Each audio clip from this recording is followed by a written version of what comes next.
हमारे इंस्ट्रूमेंटल भाई के लिए एक बार ताली बजाई इधर से। हमारा लगा था हमारा अबते आदमी लौकते नहीं थे, सब लोग सुते चल गए बड़ी का। माई के दरबार में आइल बानी तो एकदम जागे के चाहिए, जागराता होता जागरण होता तो जागे के चाहिए।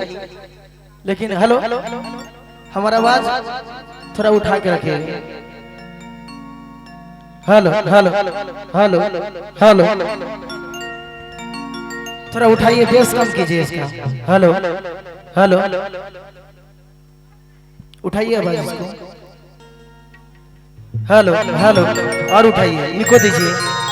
हेलो हेलो और उठाइए। हेलो हेलो हेलो उठाइए, इको दीजिए। Echo echo hello hello hello hello hello hello उठावा ना होता भैया। हेलो हेलो इको दीजिए। हेलो हेलो हेलो हेलो रहने दीजिए। चलिए आज बहुत खुशी की बात है कि हमारा भाई हमारे बड़ गार्जियन स्वरूप हमारे फुलटून भैया एवं संगतिया कलाकार शिवा बबुआ मनीष बबुआ के माध्यम से हम सभी कलाकार आए बानी। जैसे शिवा बबुआ मनीष बबुआ एक साथ रहेला, वैसी हम तोता मैना हम और गोलू यादव एक के साथ रहे। लेकिन पहले हम अपन शुरुआत करो, सब अपन अपन गाना गैलस, गणेश वंदना भी हो गई, सब अपन अपन गाना गैलस। लेकिन हम चाहम कि गणेश भगवान को बुलाए, माई दुर्गा के दरबार में सभी लोग आए बानी।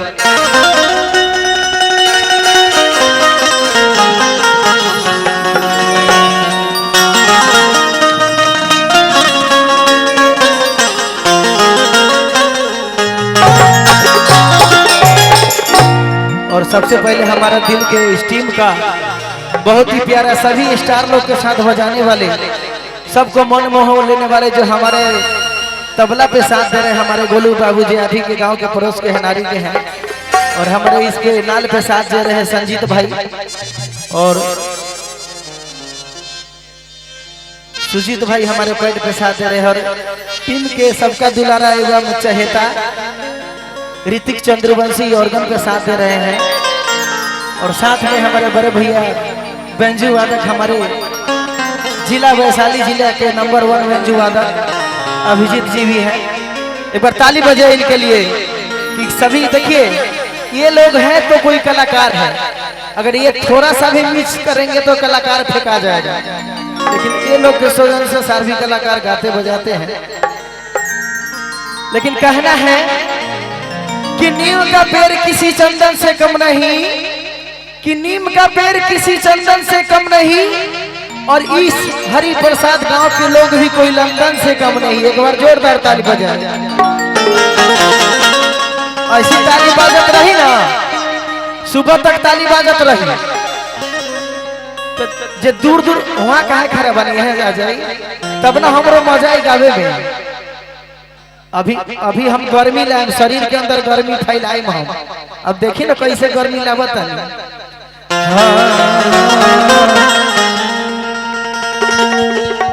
कि वक्रतुंड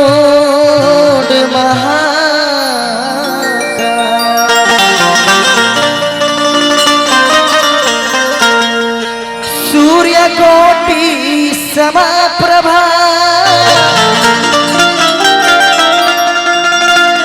निर्विघ्नं कुरु मे देव सर्वकार्येषु सर्वदा।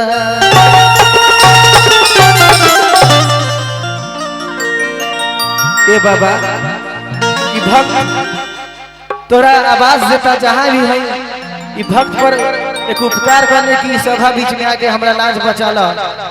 तू जैसन चाहबा तैसन कर देबा, तू तोरे ऊपर सब कृपा बा। ए बाबा ए माई दुर्गा की रिधि सीधी संग लेके मुस्की सवारी, गणपति देवा मोरा घर में पधारी। कि कर विनती करी ले कर जोरी जोरी जोरी, कि गौरी नंदन है जगवंदन, कि गौरी नंदन जगवंदन करहु काज सिद्धि मोर। लेकिन चले के हम कीर्ति सीधी संग लेके मुझ के सवारी गणपति देवा मेरा घर में पधारी।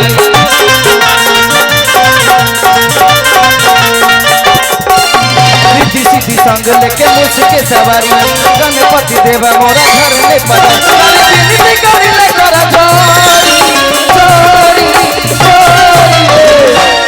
एक बार ताली बजाए बोलिए गणेश जी महाराज की, दुर्गा मैया की। वाह ऐसी ताली बजेगा चाहिए कि गौरी नंदन है जगवंदन, गौरी नंदन है जगवंदन करहु काज सिद्धि मोर।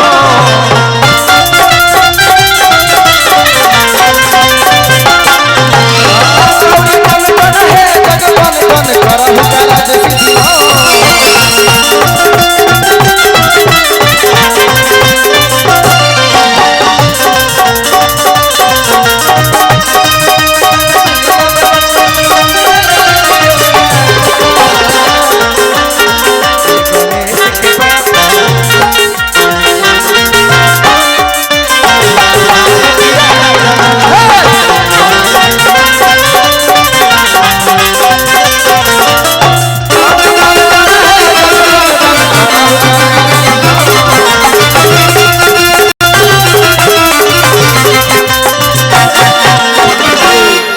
भक्त कहता कि विघ्न हरता मंगल करता,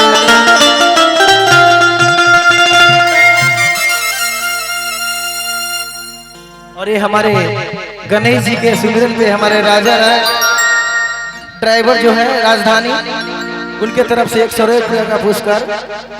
इनका बिजनेस में ऐसी दिन दुना रात चौगुना चलते रहे, माता रानी के ऐसी आशीर्वाद बने रहे कि गौरी नंदन है जगवंदन, गौरी नंदन है जगवंदन करहु काज सिद्धि मोर।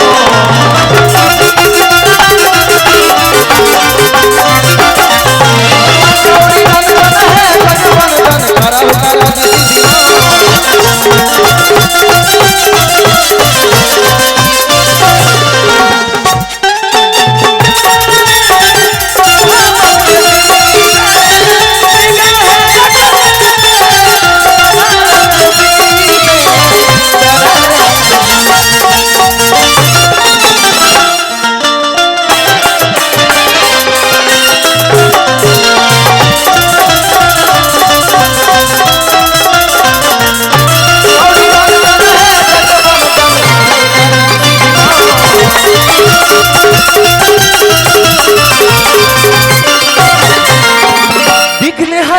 मंगल करता गणपति राज गजानन जी,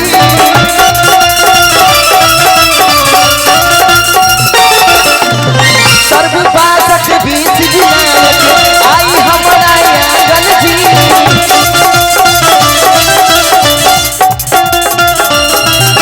गणपति बप्पा मोरिया मंगल मूर्ति मोरिया।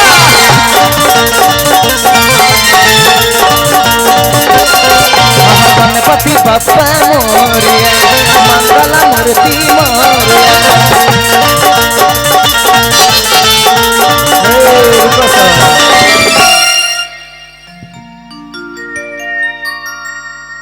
देखिए विपर पासवान जी की तरफ से 210 रुपए का पुरस्कार, कोटि कोटि प्रणाम।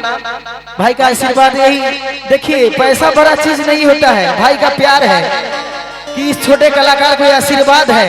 ये पैसा नहीं देखा जाता कि क्या इनका आशीर्वाद ऐसे ही बना रहेगा, क्योंकि ये लोग हैं तो हम हैं, हमसे ये नहीं, हम इनसे हैं। क्या सभी कलाकार को सम्मानित करते हैं, इससे बड़ी खुशी और चाहिए। और ये फिर हमारे भरत ड्राइवर राजधानी एक्सप्रेस की तरफ से 101 रुपए पुरस्कार। लेकिन सुनिए